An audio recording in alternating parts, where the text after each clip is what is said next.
Well, that was obviously that was a fun senior night. You're always a little nervous about how guys are going to play. I thought these guys would play well. They were good at shoot around this morning and just had a good sense about them in the locker room before the game. So I was confident. Obviously, PJ was on fire, which was terrific. And then, Chase and Joe and Ian, they all played exceptionally well. And, Syracuse kept coming back and fighting. Again, I think Red's doing a really good job there, and they got a good team. But our guys played very well. We kept our turnovers down and had great balance, great efficiency on offense, and did enough good things on defense to win the game. So, questions for me. Coach, how special was it to be able to extend the lead there at the end and give your guys a curtain call? Yeah, it was good. It was a lot of fun and certainly well deserved. And those guys are just Chase and PJ have just been with me so long that obviously have deep bond for those guys. Love them both tremendously, and thankful that I've had the opportunity to coach them. And then Jack and Joe and Boz, it's that's still pretty cool too. Like to get to experience some positive things with those guys and get to know them. Great people from really good families. So they've just meshed really well with this group. Sometimes when you bring in that many transfers, you're obviously concerned about how your chemistry is going to be, but ours has been great. And I think my staff deserves a lot of credit. I think we identified the right kinds of kids in the portal. And then I think the players on the team, especially PJ and Chase, very welcoming. And that's not always the case with older guys that are going to share some things. So it's been a really fun year with this group, and proud of them, and certainly hope it continues a long way here. How important was it to close out the half the way you did after the emotions of the way the game started? Yeah, I mean, there's going to be some highs and lows. PJ hit the wall there, and we didn't have a timeout for, I don't know, it felt like 2 minutes. To him, it probably felt like 20. And I almost used a timeout, but I wanted to save it and ended up using it later. That helped us get a basket. But, he was running on fumes, and some of that's emotional. You're just when you're making as many shots as he's making, he's got a lot of juice running through his body, and pretty excitable. But then it all of a sudden hits you a little bit, and you're dying. And so then our bench didn't do great the first time they went in, and Cuse made a little run back at us, and then our guys did a nice job to finish the half. Our older players really, I was kind of going to ride with them a lot. Really proud of Chauncey Wiggins. I thought his baskets there in the stretch were significant. I thought he came with a lot of energy and juice, and just proud of him for attacking the basket and doing tougher things than he's done in his career. And I've kind of been sitting him some to try to teach him a lesson, and I think it's helped. He's improving, and he's improving at the things that he needs to be really, really good, because he's going to be a good shooter. He's going to score points, but driving the ball and making tough plays, rebounding the ball, defending, that's going to make him an elite player. What excites you about this group of guys, the veteran presence that you have on this team? As the games go forward, they get a little bit more important, they get a little bit bigger, and it seems like that first 15 minutes today was Yeah, we obviously have stretches like a lot of teams. We need to shoot the ball well, because we're much better defensively. We've improved, but we're not an elite defensive team, and so we have to be able to score some, and we have the ability to do that. Obviously, we showed that today. We struggled the other night. I don't think we had great practices, and we didn't have enough guys, and it was frustrating. We had some more guys. Having Jack back in practice helped. Having PJ for one of the days was good. Ian practiced, most of both days, and I think it showed in our play. So I think that's, offense is a lot of rhythm and timing and confidence, and you make some adjustments, and you need all your guys there. We made a couple adjustments I thought helped us today, and our guys played really well. Brian, what has Joe Girard meant to the program this year? Yeah, he's obviously a terrific player that stretches the defense and scores and takes pressure off our other guys. And then also he brings an offensive confidence and a mentality of winning that you need, right? He's another proven player, and that's what we talked about. You know, when we went to the portal, we had a specific plan. We lost Brevin and Hunter, and we thought our sophomores are going to be good players, but they're not quite ready to be 30-minute guys. And with PJ Hall and Chase Hunter, you know, we wanted to have another guy or two that, like, we feel like we can play for some big things. We didn't want to take that chance, and so we wanted a rebounder because Hunter Tyson's a heck of a rebounder and a big wing, and that's Jack Clark.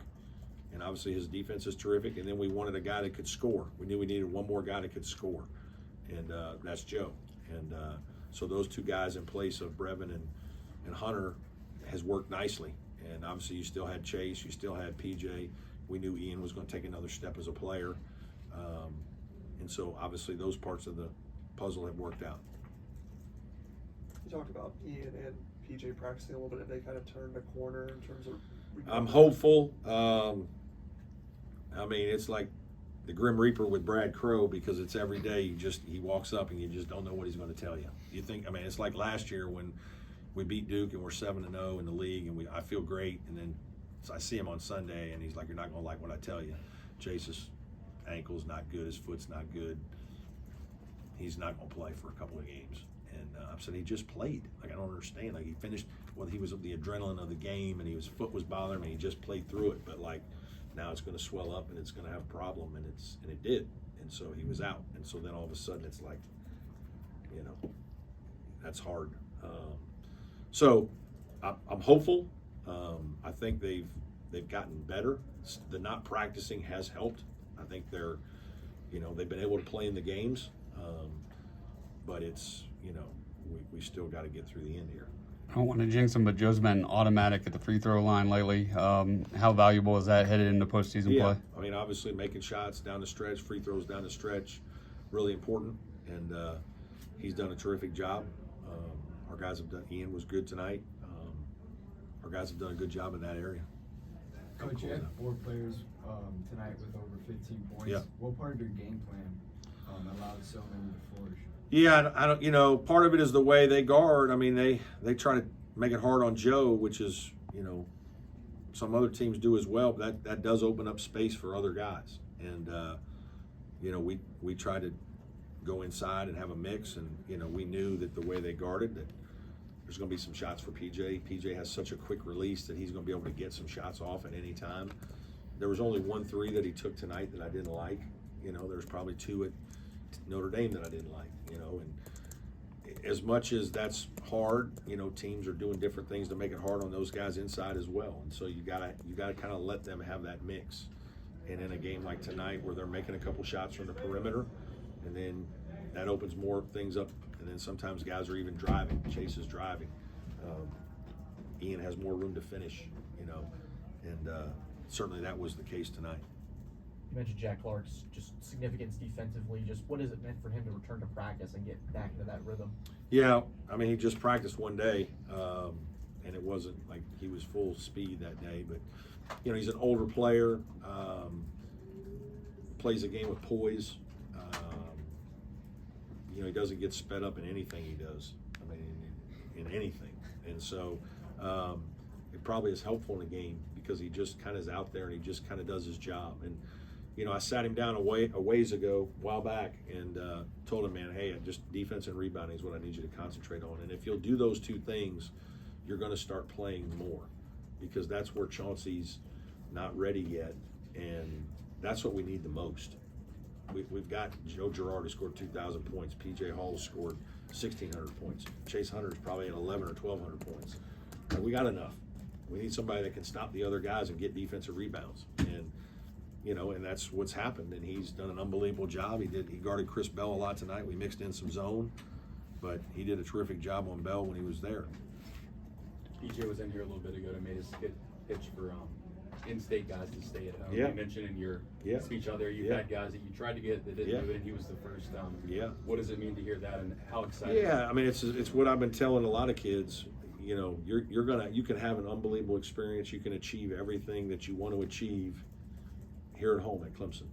You know, you can be all ACC. You can score 1,500 points. You can, you know, be first team all conference. You can get drafted, you know, and you're going to do it in a place where people are very genuine and care about you. And you're going to get coached. You're going to get a great education, and you're going to be at a university that just does everything right and takes care of their student athletes. And so, you know, I'm hopeful that other, you know, certainly South Carolina kids, but kids in the area are taking notice, and certainly we're using that in recruiting. And but it does take somebody to be the first, and you know, he was that guy. So obviously he'll always hold a special place in my heart.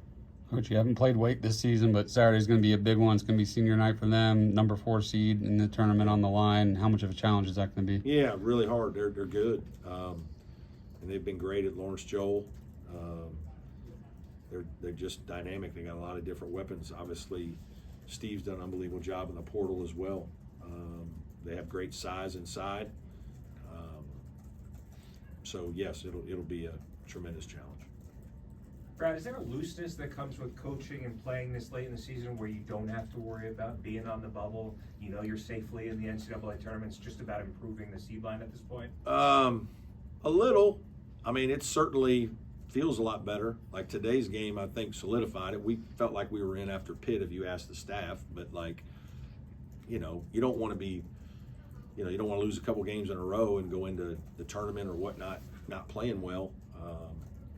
But yeah, it's, you know, I don't know that it's a drastic difference, but, you know, it at least hopefully takes a little bit of pressure off your guys, and you can focus on getting better and working on some of the things you need to work on, and guys play with confidence. You know, I think it's more difficult than people realize for people, and there's so many teams that are dealing with it, that play all these games in the last, I mean, you guys have been asking us about it starting in February. You know what I mean? And like, you play 5 weeks where it hadn't been this way for us, but in other years it's like, man, this is a must win. And then to the next guy's like, hey, in the next game, it's a must win. And this guy over here, it's a must win. Well, how many must wins do we have? Like, we're trying to win them all, but like, if they're all must wins, you know, I mean, guys aren't going to play great every night, and the other teams are going to play well. Like, it's hard. And some of the teams, they're free-minded because they're not in the tournament. They already know that, and they're just kind of playing, and if they get off to a good start, you know, the end of the game, there's no pressure on them. And there is pressure on the teams that are trying to play for the bubble. And, you know, as much as coaches and players don't want to talk about it, everybody knows, and it's not easy. So certainly thankful that we've handled our business well enough this year to pretty much not worry about those things. Coach, you talked about how hard it is to play at Wake, and this second half was amazing shooting for y'all. Y'all shot 63%, but the same for Syracuse. They shot about 54% from the field as well. So, just, you haven't watched the film yet, but what you've seen while coaching, what talents or what things can you take from the offensive side as well? But what things can you improve on the defensive side going to your last regular season game? Yeah, I mean, first of all, those guys are hard to guard. I mean, Judah Mintz is an all-conference player, you know, and you know, when Chris Bell's on the floor, he takes defenders with him, so there's more space, you know, and everybody's just working on their individual defense, right? And we had a couple of ball screen mix-ups tonight that we got to do better. But, you know, at the end of the day, we won the game pretty well. I'm gonna try to enjoy this if you guys don't mind. Ian at 16 and 16. It's the ninth double-double of the year. Yeah. What can you say about the most? I hope he's most improved. The guy's been unbelievable. You know, obviously he's playing with other elite players, so